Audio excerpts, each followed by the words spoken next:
Hey, welcome back to Sober Now. I'm Jim LaPierre. Today I want to talk with you about adulting in recovery. And this is not my term, it's a term that the young people that I serve have taught me. Adulting is, of course, managing and balancing all of the responsibilities in our life, and quite often going out of our comfort zone to take on the next challenge, whether that's professionally or in a volunteer capacity or just another area of growth. Um, no matter what that is, it almost always feels like something that an older, wiser person should be undertaking and not us. Gains in emotional maturity, gains in self discipline, and things like organization, they don't come readily or quickly to most of us. It's something that certainly is not in my nature. It's something that I've had to invest in continuously and do. And I guess when I was a young man, I thought that there would come a point in my life where I thought, okay, now I have it together. Now I know what I'm doing. And of course, to look back on that now, I can readily laugh about it. Um, 10 years ago, I was in a lawyer's office signing the paperwork to buy the building that holds my practice today. And we've renovated the building, we've expanded it, we've grown continuously. But I can vividly remember signing those forms and thinking there should definitely be somebody older and smarter than me doing this. So I've never fully felt ready for going outside of my comfort zone. It's become part of my faith, and it's actually become something that I'm confident in. And the difference between those two things is pretty vital. Confidence only comes from doing it.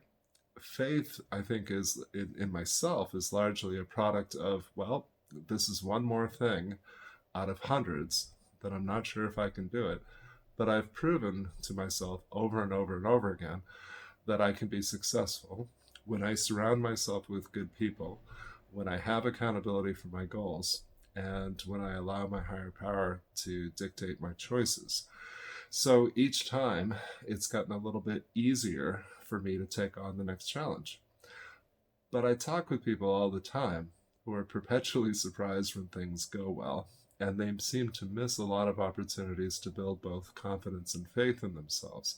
So every time there's a conflict, every time there are competing needs, every time they realize that they've put a little too much into work and not enough into home, there's this firehouse management approach that we use where we see that something has fallen off, we hyper focus on it, we put a lot of attention into it, only to find that something else has fallen off. And so we run from thing to thing to thing. Ideally, there comes a point where you step back and you say, okay, being self disciplined is not something that comes naturally to me, but it's an investment that I have to make if I'm going to continue to grow, if I'm going to continue to heal and do things that benefit my recovery.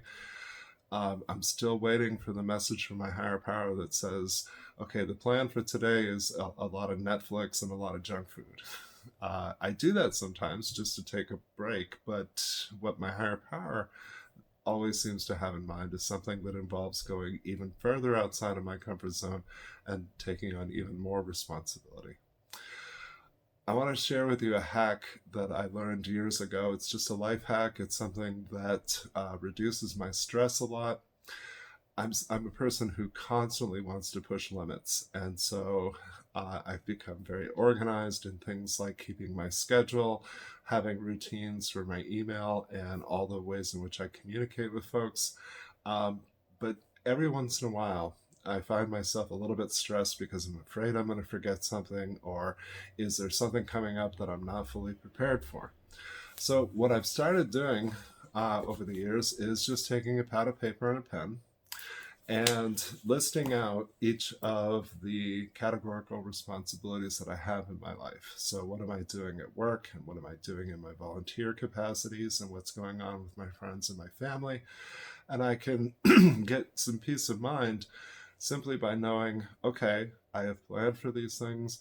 I know when they're coming up. I know what's expected of me. And if a question arises or if I'm not clear on something, then I can seek clarity and ask for help from the people that support me.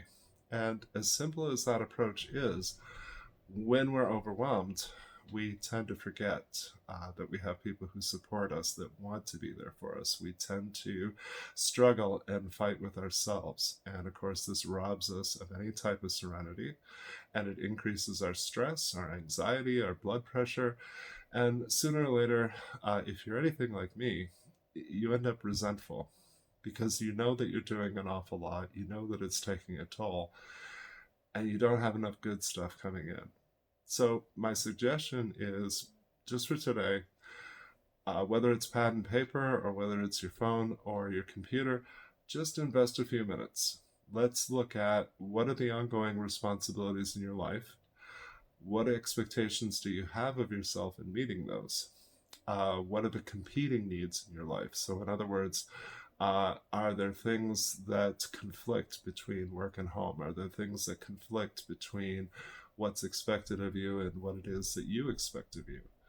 And while you're at it, maybe take a minute to examine, do you have enough support for this? Are you sharing enough of the load with others? Because we tend to be human doers.